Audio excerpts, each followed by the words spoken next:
New at 5 o'clock, a Tulsa mother feels like justice has been ripped away from her because the man responsible for her son's death is going from a life sentence possibly down to 17 years in prison. Jonathan Stevens was murdered by Emmett Sam and Nathan Simmons during a carjacking spree in 2016. Sam's conviction in state court was overturned and his case moved to federal court. News on 6's Reagan Ledbetter has been following this story for years and is live with the family's reaction. Reagan? Craig and Lori, Jonathan's mother, Kim Stevens, went to every single court hearing for years to make sure her son got justice. But she didn't go today and instead spent the day with her young granddaughter who has lived the last 7 years without her dad. Kim says she's hurt and disappointed. There is no closure. And what this has done is opened all those old wounds.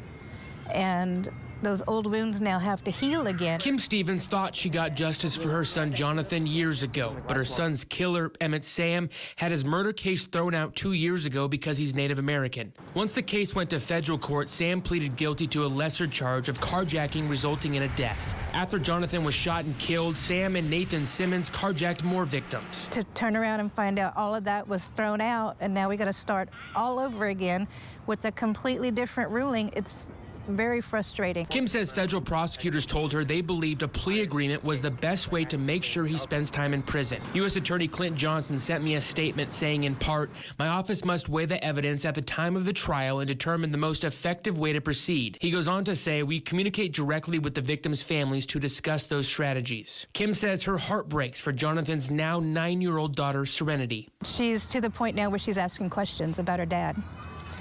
She wants to know how my dad was when he was alive. Kim says it's important to keep Jonathan's legacy alive, especially for Serenity. Emmett's family still has Emmett.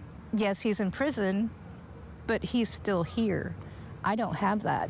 Serenity doesn't have that. I hope that the McGirt rulings will be changed, and I hope no other family has to go what we have gone through.